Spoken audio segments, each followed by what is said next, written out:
On the night of February 9th, 1973, inside a windowless monitoring room at the Navy Security Group station in Cheltenham, Maryland, a young communications technician named Sam Whitaker heard something that should not have existed on any American radio spectrum.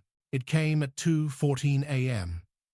A thin, fractured burst of Morse tones, skipping across a restricted frequency the Navy reserved for encrypted fleet communications.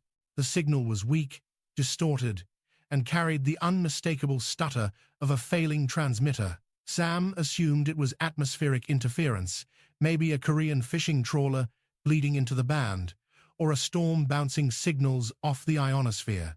But then the signal stabilized for 3 seconds, 3 solid, clean seconds, long enough for Sam to decode 7 characters. D74 KE1 2. They meant nothing to him, but the precision chilled him. Random noise didn't produce structured identifiers. He replayed the recorded segment twice, then a third time, isolating the waveform.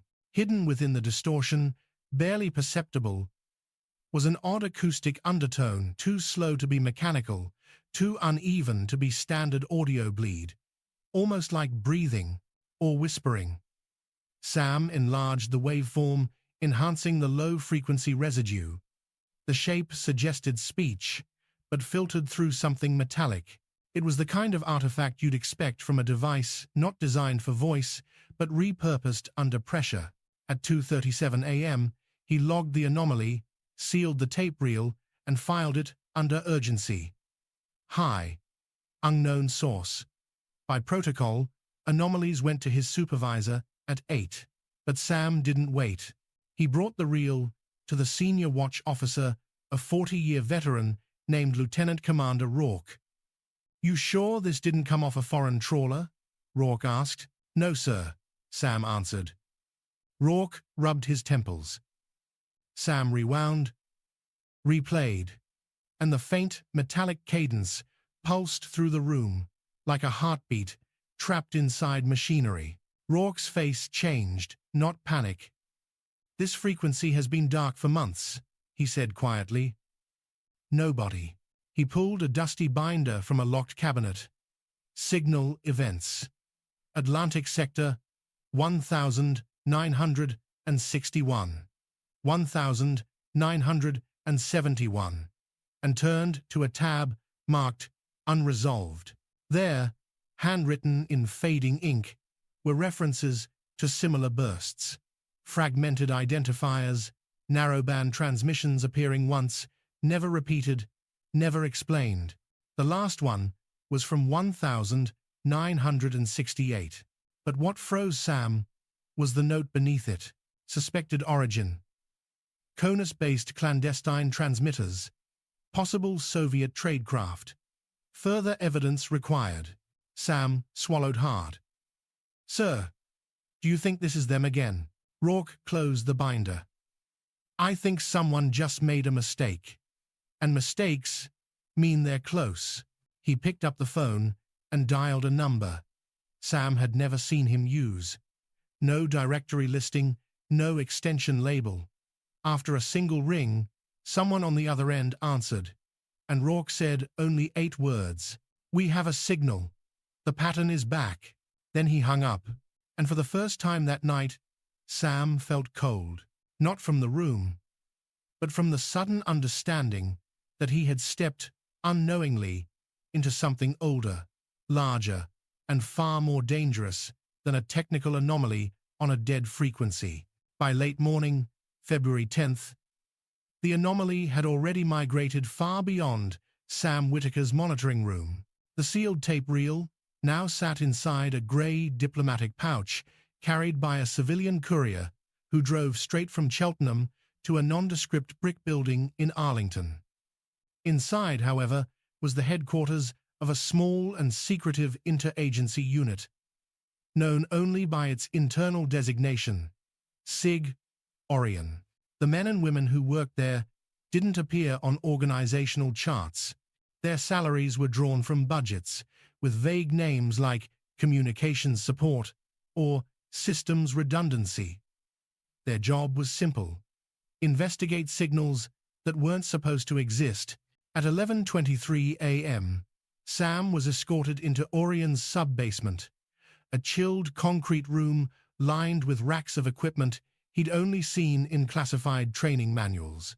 Two analysts waited for him: Evelyn Sharp and a CIA counterintelligence officer named Daniel Mercer, a man with an expression carved from stone and the posture of someone who had long ago forgotten how to relax. Sharp threaded the tape reel into a machine, adjusted dials with practiced precision, and played the signal through high-fidelity monitors. The fractured Morse burst filled the room, followed by the faint, metallic whisper Sam had isolated overnight. She closed her eyes, listening without reaction, her fingers tapping the desk in a slow, deliberate rhythm that mirrored the transmission's cadence. Mercer watched Sam more than he watched the machines. "You didn't adjust anything? Didn't filter or clean it?" Mercer asked. "No, sir. That's the raw feed," Sam replied. "Good. Mistakes happen during cleaning. Sometimes they're fatal." Sam wasn't sure if that was a warning or a philosophy. Sharp rewound the reel and ran a frequency decomposition. Thin colored lines danced across the oscilloscope, blue for known naval bands, green for atmospheric anomalies, red for foreign signal patterns. The broken transmission lit up in a color Sam had never seen: amber, reserved for signatures that didn't match any catalogued emitter. Sharp leaned forward. "This isn't a ship, and it isn't a weather bounce. The modulation is intentional, controlled, crude, but purposeful." "Fiventer's speakers." Mercer nodded slowly. Sharp increased the gain. The whispering undertone emerged again, raspy, irregular, like someone speaking through metal tubing. Only this time, with better equipment and higher resolution, individual syllables surfaced. Not words, just fragments of breath and vibration. Mercer folded his arms. Sharp didn't look away from the screen. "Yes, Leningrad Sector 1966. Sam waited for them to elaborate. Neither did. Instead, Mercer turned to him. "Technician Whitaker, who else has heard this?" "Just Lieutenant Rourke. And now, the two of you." Mercer seemed satisfied. Sharp, however, stared at the waveform as if she recognized something buried in its shape, something old, unwelcome, and returning. She whispered, almost to herself, "Someone's trying to wake up a network we thought was dead."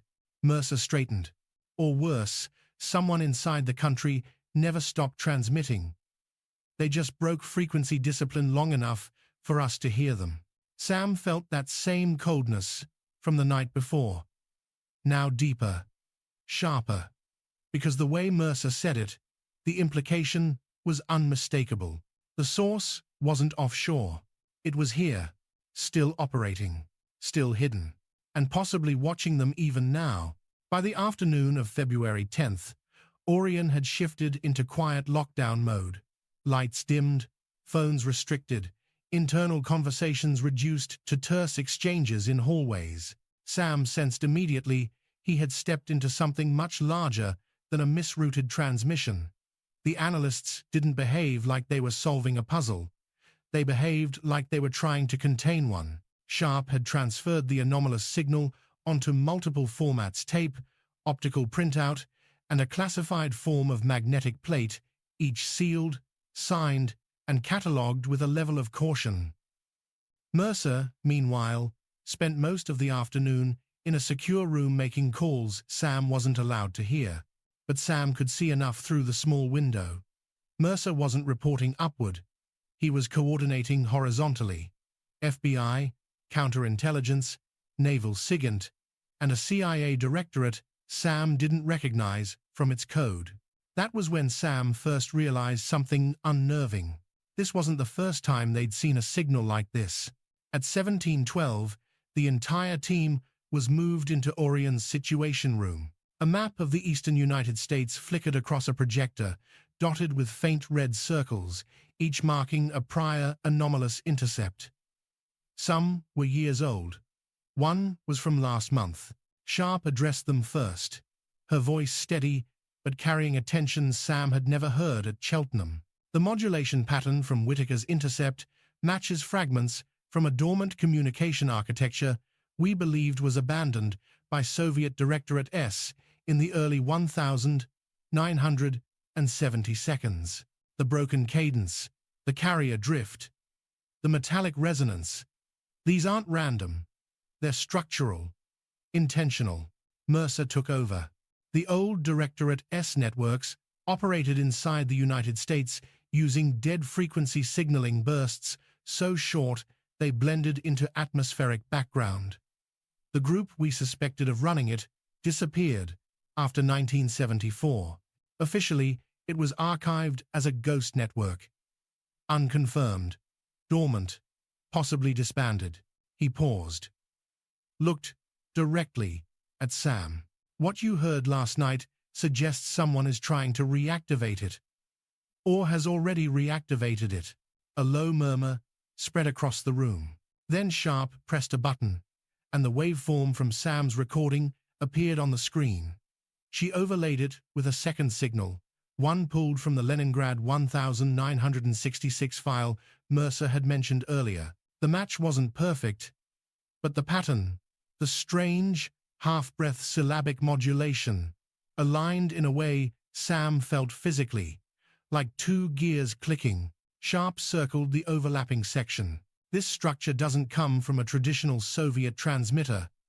It's produced by a passive modulation device, something that doesn't broadcast on its own, but warps an external signal when illuminated. Sam's mind raced.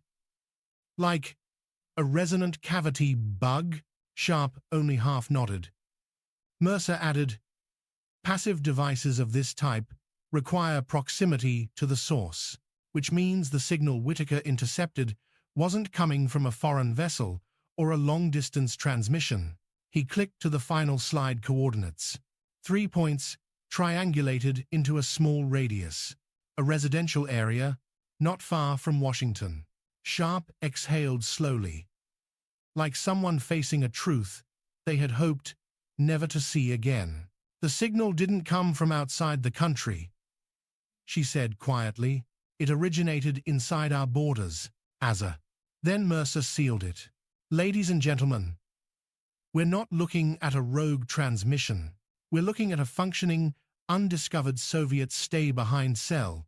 The next morning, an unmarked government sedan collected Sam from the Orion dormitories before sunrise.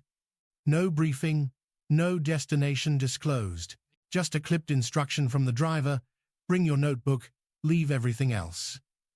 The kind where the wrong conclusion became a permanent stain on your personnel file. They drove in silence for nearly an hour, leaving the hum of downtown Washington behind and entering a sprawl of aging post-war neighborhoods, streets lined with modest brick houses, peeling paint, cold lawns, stiff with winter frost. This was not the kind of place that hosted international spy rings. Or perhaps, Sam realized, it was exactly the kind. Mercer and Sharp were already waiting when the sedan pulled up beside a small cul-de-sac. Mercer stood with his hands in his coat pockets, eyes scanning the horizon, as though expecting someone to step out of the shadows. Sharp held a portable spectrum analyzer, its antenna pointed lazily toward a row of houses. She nodded toward Sam. Welcome to the origin point. Or, close enough. Sam followed their line of sight to the house at the center of the cul-de-sac. It looked painfully ordinary. Pale siding, single garage, a flagpole with no flag. The curtains were drawn, even though daylight had fully broken. Mercer handed Sam a folder thin. House Belongs to a federal employee, Mercer said. Communications technician at the Naval Satellite Office. Clean record. No travel to Soviet bloc countries. No unexplained income. Whatever is happening here, it isn't textbook recruitment. Sam flipped through the sparse documents. Where's the full background audit? He asked. Mercer didn't answer. Sharp did. There is no full audit. The technician's file was frozen 3 months ago by another agency. Sam looked up sharply. Which agency? Sharp hesitated, an uncharacteristic crack in her usual precision. That's classified above Orion's clearance. The air tightened. If another U.S. intelligence unit had sealed the file. That meant one of two things. They were already running an operation involving the technician, or they suspected internal compromise, and neither option comforted Sam. They moved quietly onto the property. No forced entry, no search warrant, not yet. This was reconnaissance, nothing more. The kind of unofficial look counterintelligence teams took when they needed answers before bureaucracy caught up. Sharp's analyzer began chirping softly. Sam felt a pulse of adrenaline. That the same frequency band from my intercept? Close, she murmured. Very close. The signal strength increased as they approached the house's side wall. Beneath the siding, faint impressions in the soil suggested recent digging, thin lines, shallow disturbances, as though cables had been laid and then removed.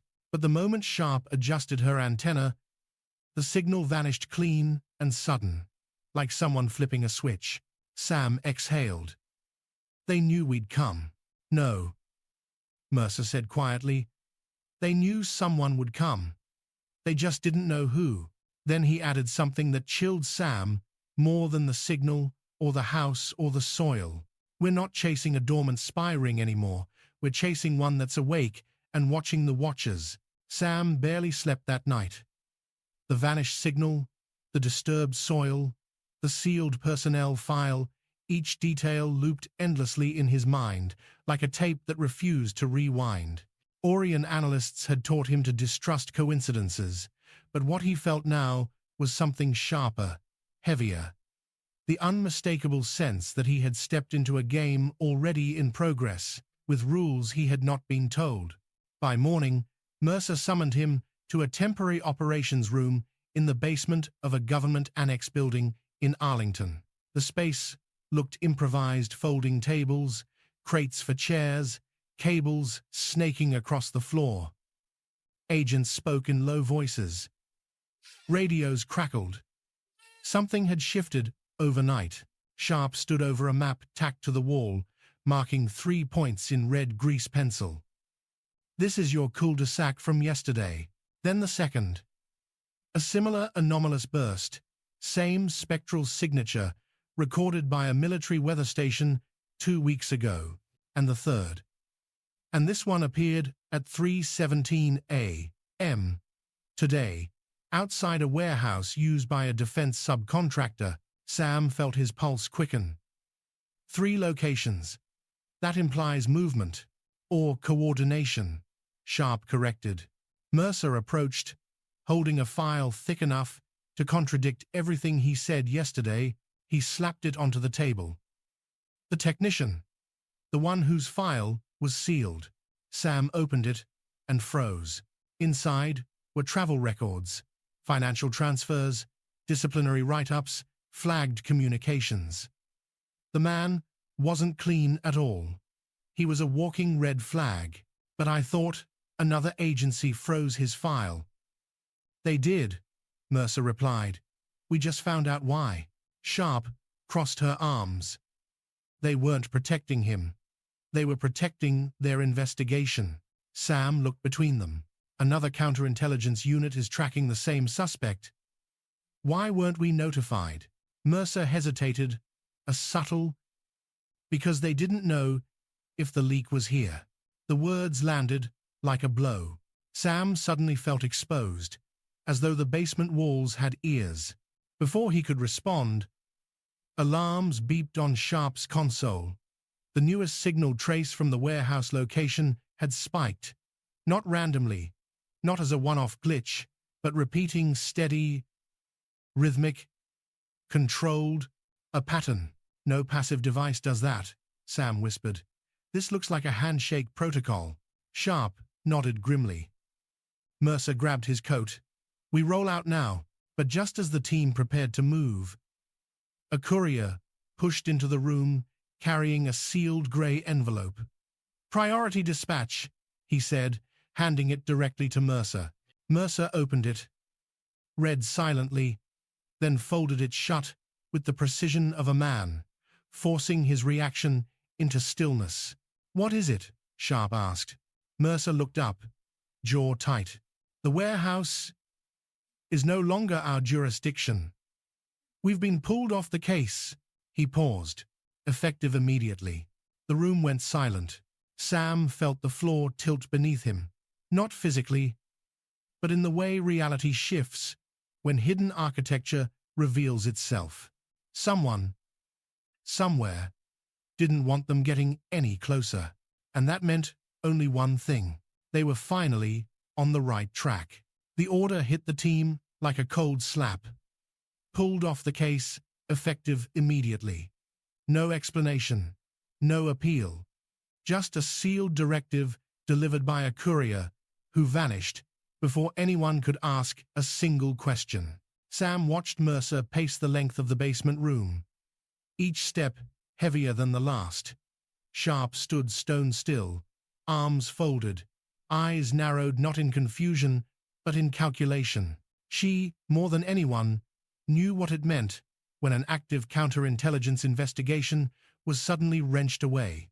Either another agency was racing them for the same target, or someone with authority feared what they were about to find. We can't just drop this, Sam said quietly. Mercer stopped pacing. We don't have a choice.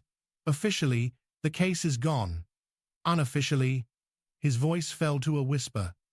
We tread carefully until we understand who issued the order. Laugh. Sharp slid the grey envelope towards Sam. Look at the routing code. Sam examined the stamp. The code wasn't CIA, FBI, NSA, or Orion. It belonged to a coordination office he had only seen referenced in classified training modules. An office that supposedly didn't involve itself in active domestic surveillance. That's impossible. Exactly. A low hum filled the basement as Sharp powered down her console. If they intervened, someone believes this spy ring isn't small, it's structural, embedded, and they don't want us walking into something we aren't cleared to know exists. Mercer leaned over the map again, staring at the 3 red grease pencil marks. The signal traces weren't random. Someone out there is using technology that predates half of our detection protocols. This isn't a lone operator, it's infrastructure, and we just stepped on one of its tripwires. It motions. Before Sam could respond, the overhead lights flickered once, twice, then stabilized, a tiny detail, insignificant to anyone else. But Sharp's eyes fixed on the ceiling instantly. That wasn't a power issue, she said. Mercer frowned. Then what was it? Sharp moved to her console, reconnecting only a single monitor. She typed rapidly, her expression sharpening. Someone pinged our internal frequency. A probe. They wanted to know whether this room is still active. With Fively Brait, Sam felt his stomach drop. Someone is monitoring us? Sharp didn't look up. No. Someone is checking whether we've stopped. For a moment, the room felt airless. Mercer lowered himself into a chair. Or keep going off book, Sharp finished, and risk becoming targets ourselves. Sam looked at the map, then at the door where the courier had disappeared moments earlier.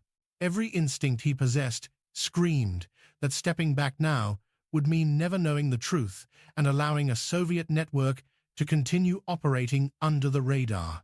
What happens if we keep going? Sam asked. Sharp finally looked at him. Then the next mistake we make, she said. Mercer exhaled slowly, a decision settling over him like a weight. All right, he said. We move forward, quietly. No paper trail, and we start with the one person who has vanished completely since the signal broke. He tapped the map once. Hard. The technician who should never have passed a background check. 3 nights later, long after the rest of the building had gone dark, Sam, Mercer, and Sharp sat silently inside an unfurnished apartment overlooking the same ridge where the radio anomaly had first appeared. A single lamp glowed faintly in the corner, its shade tilted so the light couldn't be glimpsed from outside. On the table lay a stack of files, some official, some photocopies Sharp had acquired through channels no one asked her to explain. At 2:13 a.m., a faint radio pulse crackled through Sharp's handheld receiver. The same frequency, the same tremor in the waveform, the same impossible signature. He's broadcasting again, Sharp whispered. Mercer drew a slow breath. Then he's close. Sam checked the window. The mist over the ridge glowed faintly under the moonlight, shadows shifting like smoke. Everything felt too quiet, too staged, as if someone had already anticipated their being here. Signals narrowing, Sharp murmured, twisting the dial. Triangulating. 30 degrees west. Elevation low. He's moving. They slipped out of the apartment, descending the stairwell like ghosts. The air outside was razor cold. Their breath formed pale clouds as they crossed the parking lot toward the tree line. Sharp raised the receiver again. Closer. Less than 200 yards. A twig cracked somewhere ahead of them. Sam froze. Mercer lifted a hand. Silence. Then, slowly, a figure stepped out from the trees. A man in a heavy coat, collar pulled up, hat low over his brow. His hands were visible. No weapon in sight. But Sam recognized the profile instantly. Kessler. The technician who had insisted the radio break was just a misfire. The man who had vanished right after the task force was dissolved. The one person who should never have had access to communications logs but somehow did. He stopped 10 yards away, calm, as if he'd been expecting them. Mercer stepped forward. Kessler, you're going to explain the signal. You're going to tell us who you're working with. Kessler tilted his head slightly, studying the three of them the same way someone might study pieces on a chessboard. I was wondering, he said softly, how long it would take before you connected the dots. Sharp's grip tightened on the receiver. The broken signal wasn't an accident. You were sending a traceable beacon deliberately. I go. Kessler smiled, an almost sympathetic expression. It wasn't meant for the Soviets, he said. The words hit like a blunt strike. Mercer's voice hardened. Why? Why bring us into this? Kessler exhaled slowly, as though weary of carrying a truth no one else understood. Because the ring you think you're chasing, he said, isn't a ring. It's an archive. A living archive.